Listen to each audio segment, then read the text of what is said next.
Salut Maude!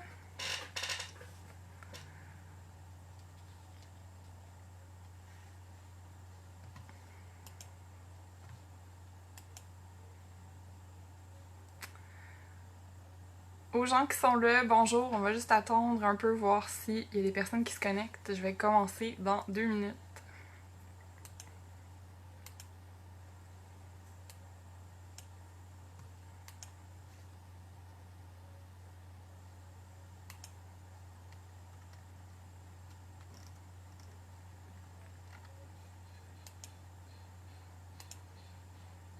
Allô, Stéphanie Bourgault?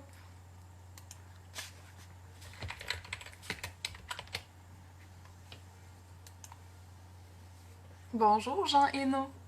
Bonjour, Signé Laval.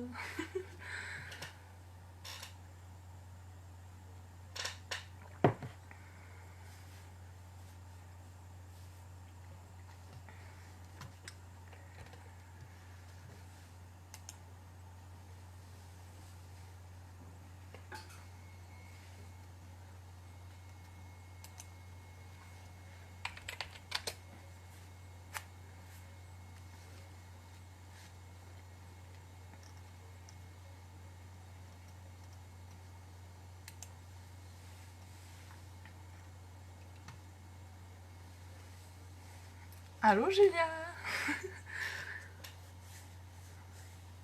Ok, ça. Il est 4h03.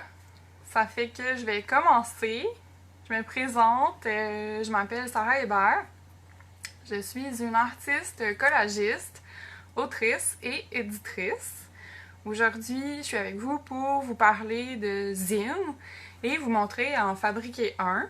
Donc, au menu, je vais vous expliquer qu'est-ce que c'est un zine. Je vais vous montrer des exemples tirés de mon propre travail puis de ma collection de zines. Je vais vous expliquer un peu l'histoire du zine.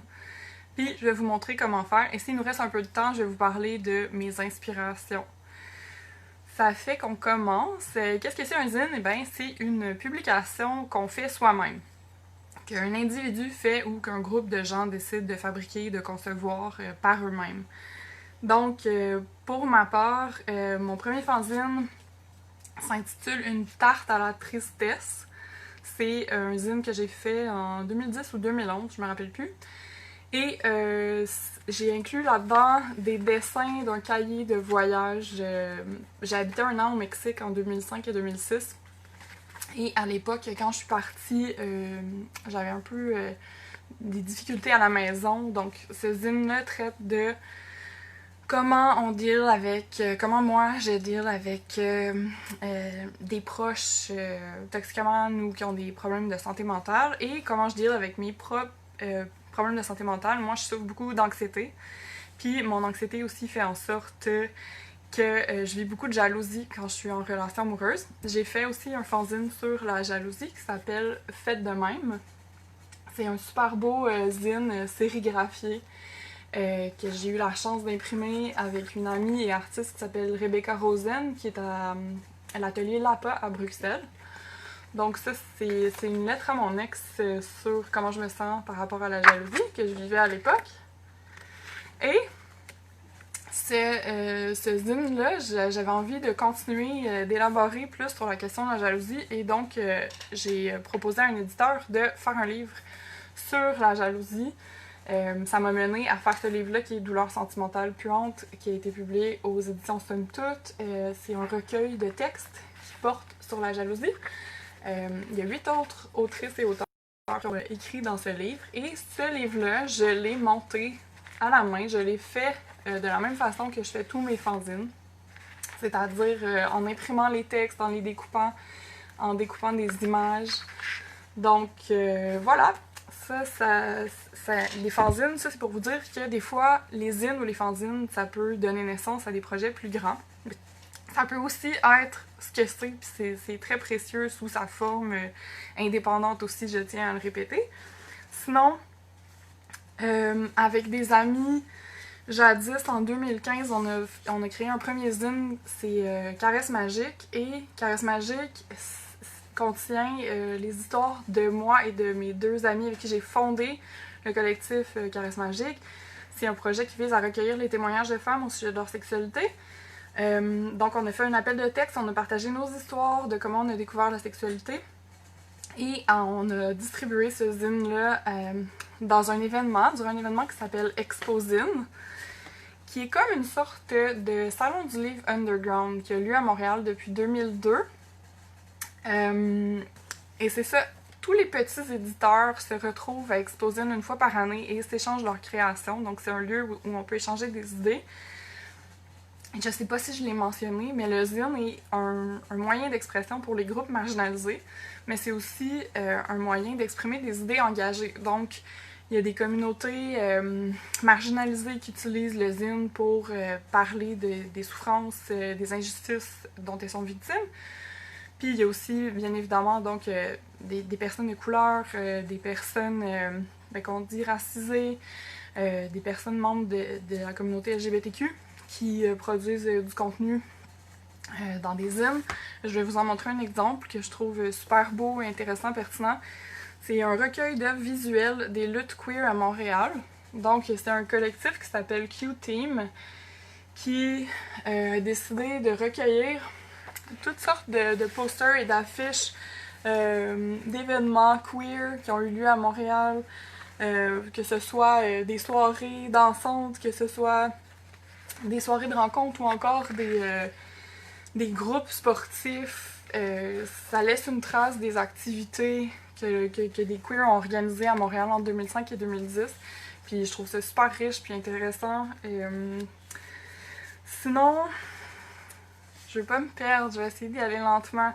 Mais donc, je vous ai parlé de plus tôt, je reviens à ça, à Caresse Magique. Nous, on l'a créé parce que c'était important pour nous de présenter, de rassembler puis de partager des témoignages de femmes au sujet de leur sexualité. C'est pas un projet érotique, loin de là, c'est un projet qui vise à ce qu'on s'explique c'est quoi nos préoccupations, qu'est-ce qui ne fonctionne pas dans notre sexualité, pourquoi on n'arrive pas à s'épanouir.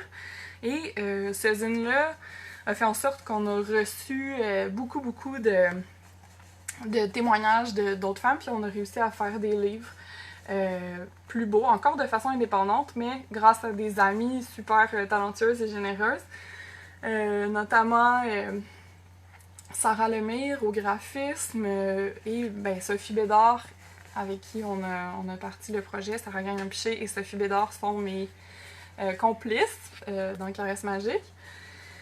Et donc, il y a ces livres-là il y a certains textes de ces livres-là qui sont en ce moment adaptés en capsules animées par l'artiste Laurie Malépart-Traversy qui va les sortir à l'ONF prochainement. Donc, on a très hâte de voir ça. Encore une fois, un exemple de projet qui part d'une volonté puis d'une passion puis qui mène à des projets plus grands. Bref, donc le zine est aussi un tremplin pour explorer d'autres formes de publication et de diffusion. Juste être sûre de ne pas me perdre, je voulais aussi vous dire, je voulais vous parler de l'historique du zine, donc je vais continuer. D'où vient le mot zine? Zine vient de fanzine, donc fan magazine.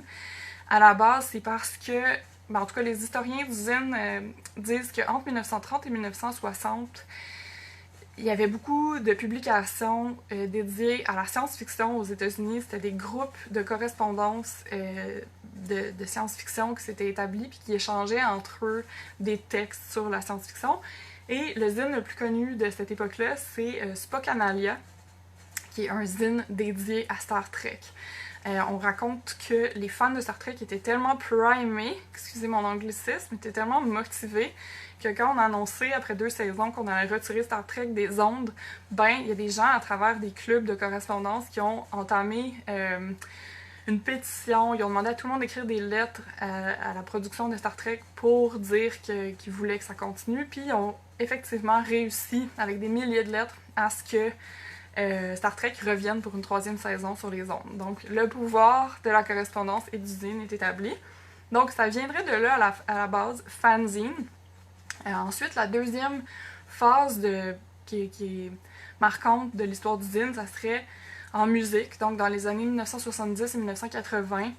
Le zine a beaucoup fleuri dans les scènes punk à New York, à Los Angeles et à Londres. Donc il y avait beaucoup de zines qui parlaient de leurs groupes préférés, des setlists, des albums, des performances. Ils s'échangeaient de l'info sur leurs groupes préférés, entre autres les Ramones et Joy Division.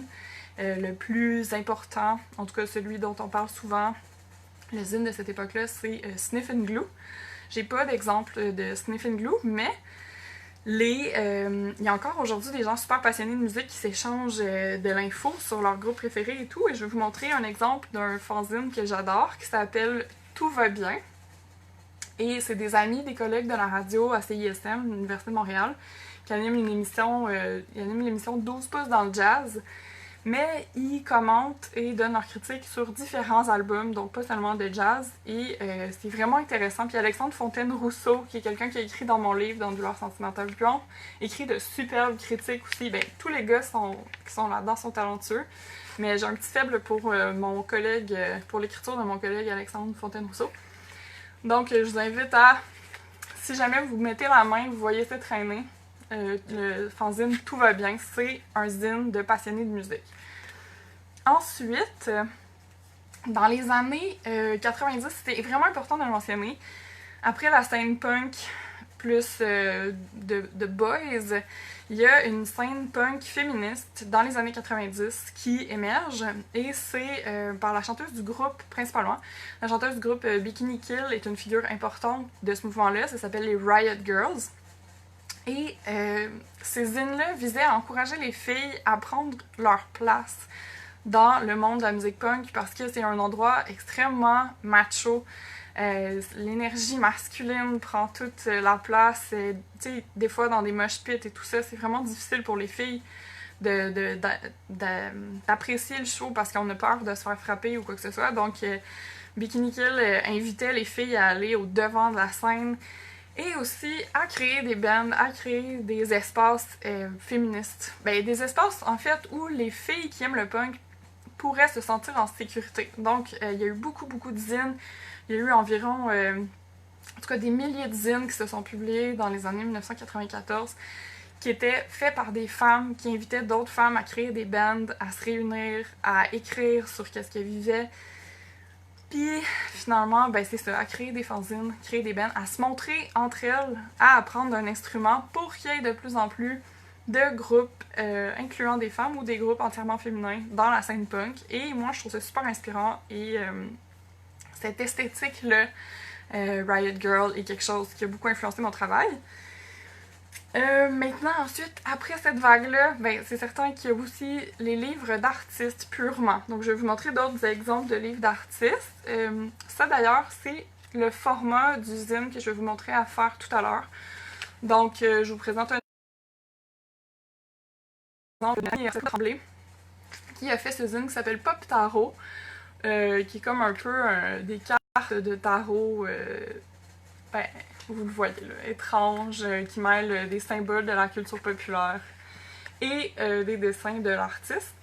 Donc, le livre d'artiste, le zine d'artiste, est un moyen aussi de créer un espace de diffusion en marge des réseaux officiels. Donc, de distribuer son art, de montrer ce qu'on est capable de faire, de montrer notre démarche et de le diffuser, de créer des liens dans la communauté artistique en marge des institutions officielles et des galeries. Fait qu'il y a beaucoup de livres d'artistes. Moi-même, j'en ai fait quelques-uns. J'en ai pas sous la main, malheureusement. Sauf que, bon, je vais vous montrer un autre exemple qui est un zine que j'adore, qui est fait par Obom, qui est une BDiste d'ici, merveilleuse, qui a fait... Obom a fait le livre J'aime les filles, une bande dessinée que je vous recommande. Une bande dessinée super belle et touchante. Mais ce zine-là, de ma collection, je l'aime particulièrement aussi. C'est Ray Rogers. Obama aime beaucoup se moquer de la culture un peu sexiste, là, genre la culture des cowboys, des fois, qui est un peu, comme on dit, on règle ça avec la force, les conflits, etc. Puis bim bam poum. Donc, j'adore Obama et ce zine, je voulais vous le montrer. Je vais essayer de ralentir, mais en même temps, il y a tellement de choses que je voudrais vous dire, mais je veux faire vite. Donc, je vais parler des livres d'artistes. Et bon, finalement, oui, le dernier L'aspect du zine que j'aime beaucoup, c'est c'est une catégorie de zine en fait qu'on appelle des per-zines, qui sont comme pour dire personal zines. Et des personal zines, c'est des zines qui racontent des histoires personnelles. Donc, le zine que je vous ai montré au début, que j'ai fait au sujet de... Je sais pas si je vous l'ai montré, en fait. Je vais aller le rechercher. Donc, j'ai fait un zine qui est vraiment pas drôle. J'ai fait un zine qui parle du suicide d'un proche. Et c'était vraiment important pour moi de mettre mes émotions. En fait, le zine est pour moi une façon de dealer avec mes émotions. Donc, s'il m'arrive quelque chose d'intense, que ce soit négatif ou positif, j'aime faire un zine pour exprimer ça, sortir ça de moi. Donc, il y a un proche qui s'est enlevé la vie il y a 4 ans et j'ai fait un zine pour parler de comment ça m'avait affecté, comment ça s'est passé quand je l'ai appris. Et je sais pas, avec ce genre de publication-là, ben de un, moi ça me fait du bien, puis de deux, je pense qu'il y a quelqu'un d'autre qui a perdu un proche de cette façon-là, ben peut lire ça puis se reconnaître, puis ça peut créer des liens, puis on peut discuter de ces enjeux-là qui sont vraiment difficiles à accepter puis à vivre. Donc, il y a toutes sortes de persons qui existent. Il y a des gens qui racontent des récits de violences qu'ils ont vécues, soit d'agression sexuelle, soit justement de racisme. Ça peut être de toutes sortes, en fait. Comment on deal avec la santé mentale. Bref, les gens abordent des sujets qui sont tabous dans les zines en général. Le temps file, alors je vais... si vous avez des questions, ensuite, je vais répondre à vos questions en commentaire. Là, pour le moment aussi, j'aimerais juste répéter, on va faire un zine. Je vais vous montrer à faire un zine dans la forme la plus simple dans 2 minutes.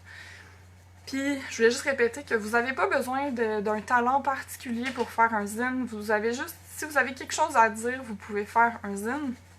Et il y a des gens, tu sais, même moi, là, je dessine pas à merveille. Tu sais, si je vous montre ça, en fait, si je reviens avec mon zine, le premier zine que j'ai fait, tu sais, je dessine pas super bien, mais c'est pas vraiment ça qui compte. C'est pas la qualité du dessin qui compte, c'est qu'est-ce qu'on dit, qu'est-ce qu'on a envie de dire. Puis les gens s'attendent pas à une qualité extrême, c'est punk, c'est DIY, vous pouvez faire absolument ce que vous voulez, puis ça donne un charme aux zines, on sent que c'est personnel. Donc, pour ceux qui voudraient tenter la chance de faire un zine, ben, votre zine peut contenir que des mots, il peut contenir des poèmes, ça peut être une lettre à quelqu'un que vous écrivez sous forme d'histoire. Mais bien entendu, moi, je fais du collage, donc je vous encourage aussi à découper des images dans des magazines. Des fois, en découpant, en trouvant des images qu'on aime, ça peut nous inspirer une histoire. Donc, vous pouvez faire ça aussi. Je vous remontre juste un autre zine que j'ai fait qui s'appelle Hot Astronaut, qui est un zine que j'ai fait pour mon ex quand on s'est laissé. C'est un peu un hommage à mon ex qui explique pourquoi je pouvais plus être dans cette relation-là, même si j'avais beaucoup d'amour pour cette personne-là. Donc, encore une fois, une activité cathartique, le zine. Une activité qui peut être ludique, défoulante ou cathartique. Et, bon, puisqu'il nous reste 10 minutes, je m'attaque à la création du zine.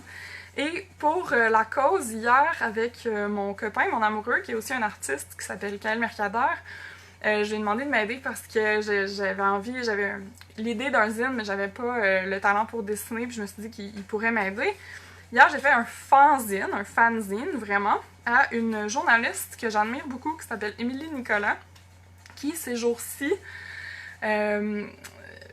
aborde le sujet du racisme systémique au Canada, un sujet qui est super important. Puis j'ai l'impression qu'avec ce zine-là, en fait, je veux lui rendre hommage parce que je l'admire beaucoup.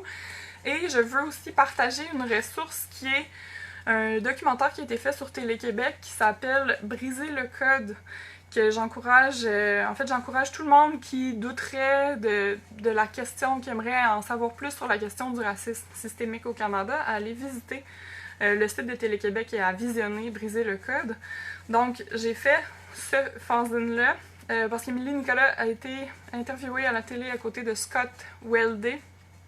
Et ce dernier a comparé en fait les taquineries qu'il a vécues au primaire à cause qu'il portait des lunettes à ce que les gens qui font face au racisme vivent, ce qui est super insensible à mes yeux. Puis donc et cette personne-là, Émilie Nicolas, elle a réagi en levant un sourcil pendant l'entrevue. On sentait qu'elle n'était pas d'accord. Et ça a créé un meme. Il y a un meme sur Internet qui existe d'elle qui réagit à ces propos-là.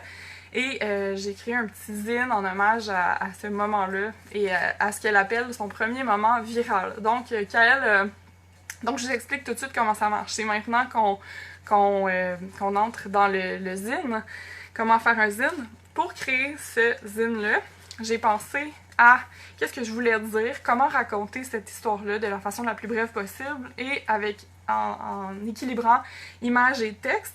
Donc, pour faire un zine du petit format dont je vous ai montré, qui est facile à faire, je me crée une feuille comme celle-ci. C'est une feuille qui est séparée en 8 pages égales. Je ne sais pas si vous voyez bien, mais donc, il y a une page qui va être la couverture, l'autre qui est l'endos. Mais quand on a un zine d'une si petite quantité de pages, je ne mets pas toujours d'endos. Des fois, mon histoire continue jusqu'à la fin. Et donc, moi, ce que je fais, c'est que je travaille sur des pages séparées que je viens ensuite coller dans les espaces prévus sur mon modèle. Puis là, je veux juste vous faire remarquer que ici, on est à l'endroit, mais les premières pages sont collées à l'endroit, mais ensuite, on doit tourner notre feuille pour venir coller les autres pages à l'envers si on veut que le zine fonctionne au moment de plier. Donc, pour l'instant, ce que je vous invite à faire, si vous êtes sur le point de commencer un zine, ça serait à penser à c'est quoi votre idée ou qu'est-ce que vous voulez mettre. Si c'est libre et vous voulez y aller avec que du collage, vous pouvez aussi faire c'est dans un autre format, mais dans le même esprit, on peut s'amuser en créant de nouvelles images avec le collage, puis voir qu'est-ce qui sort. Puis bref, donc, si vous avez une idée, je vous encourage à faire un plan. Divisez votre feuille en 8 et allez inscrire qu'est-ce que vous avez envie de dire, comment. Moi, ça ressemble à ça, mon plan pour le zine, fanzine, en hommage à Émilie Nicolas. Donc, le texte, ça va être ça. Je veux que mon chum fasse un dessin de là parce qu'il est plus talentueux que moi pour dessiner, pour ce projet-ci. Et ensuite, une fois que j'ai fait mon plan et que j'ai moi-même dessiné ou que j'ai demandé à quelqu'un de dessiner et d'écrire mieux que moi le texte, là, je viens placer ces images-là dans l'ordre sur mon plan. Je viens les coller. Puis, je m'assure que les coins sont vraiment bien alignés. Et aussi, quand vous créez vos pages, je vous encourage à ne pas à laisser 2 mm de chaque côté, ne pas écrire trop près des côtés de votre page, sinon au moment de photocopier, on pourrait perdre du texte ou perdre des détails de vos dessins ou de vos collages. Alors, c'est mon conseil. Et une fois que vous aurez fait ça, vous allez, quand votre feuille est collée, vous allez photocopier. Vous allez faire une photocopie de votre zine principal, votre zine original, comme on dit. Vous en faites quelques photocopies, puis vous les pliez. Donc, on va plier le zine pour qu'on ait nos 8 pages. Ça fait qu'on le plie une première fois en 2, en s'assurant qu'on pèse bien sur les plis. On le plie une première fois en 2. Moi, ce que je fais, c'est que je viens le plier aussi. Je viens plier vers l'intérieur, comme ça. Ensuite, je le plie dans l'autre sens, comme ça. Puis, j'ouvre ma page à nouveau. Je plie en 2.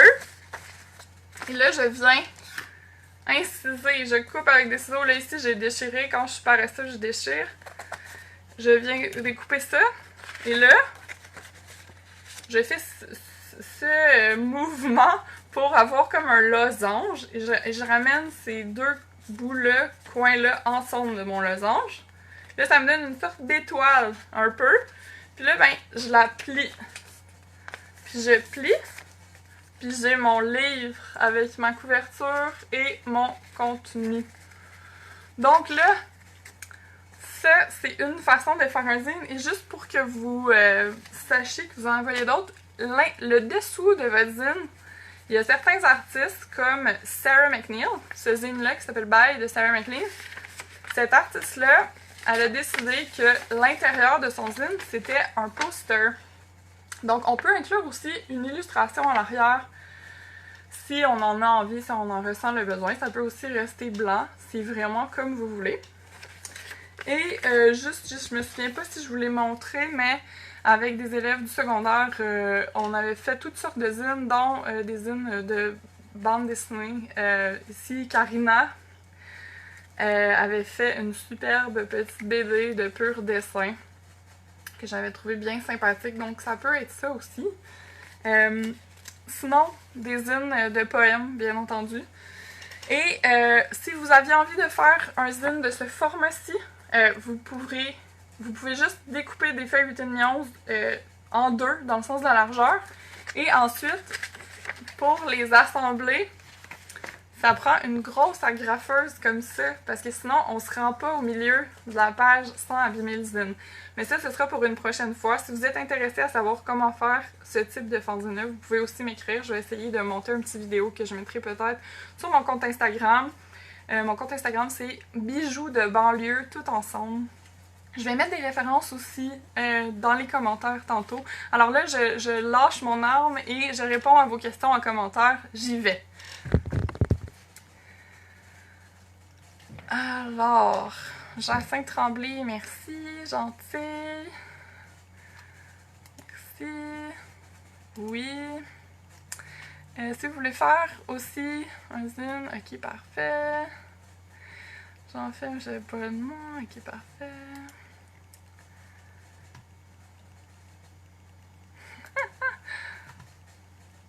Bon, donc, c'est le moment des questions. Ah, si vous avez pas de questions, entre-temps, je pourrais quand même aussi vous parler d'un livre que j'aime vraiment beaucoup, d'une artiste que j'aime beaucoup qui s'appelle Anna Banana, qui a vraiment fait des tonnes de superbes recueils, dont celui-ci dans les années 70, c'est une Canadienne, Female Art, et elle, sa façon de... En fait, elle, c'était beaucoup de l'art de correspondance qu'elle a fait, puis qu'elle a réuni, puis édité. Donc, elle recevait beaucoup de cartes postales d'artistes. Et ces cartes postales-là sont compilées dans des magazines qu'elle éditait. Donc, ça, c'est une de mes idoles, Anna Banana. Et le projet Female Art, c'est des objets rares, donc gardez l'œil ouvert si vous allez dans des librairies de livres usagés. Sinon, ben, il y a bien sûr Julie Doucette, qui est une artiste de collage et de bande dessinée que j'aime énormément, qui est super inspirante et qui est à découvrir. En fait, si vous voulez en savoir plus, n'hésitez pas à m'écrire sur Instagram ou à m'écrire ici en commentaire. Donc, je vous remercie beaucoup d'avoir été là.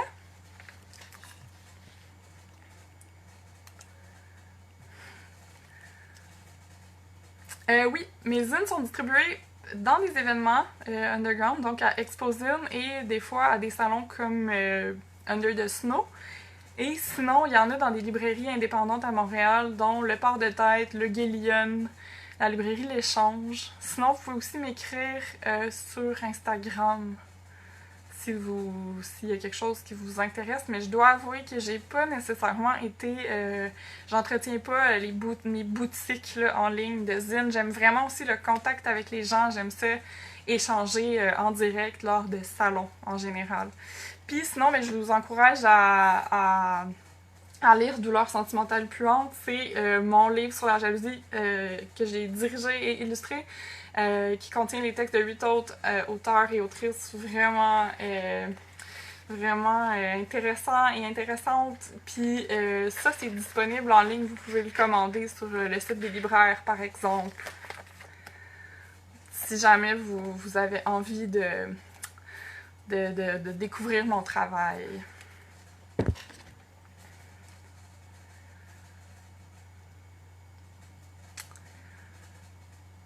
Puis en fait, je peux peut-être prendre le téléphone, là, je me risque, mais j'ai une tonne de magazines ici. Tout ça, c'est des magazines anciens. J'ai aussi des revues, là. Ça, c'est mes bibliothèques. Il y en a une qui est des ouvrages que j'aime de référence, ou des BD et des romans. Mais la bibliothèque à côté, c'est toutes des images dans lesquelles je découpe. Puis là, en ce moment, je suis en train de... Waouh, ma vaisselle n'est pas faite. En ce moment, je suis en train de faire des illustrations pour l'agenda des femmes de Remue Ménage qui va sortir en 2021. Donc ça aussi, si jamais vous aimez les agendas, je vous invite à garder l'œil ouvert à l'automne qui s'en vient pour l'agenda des femmes.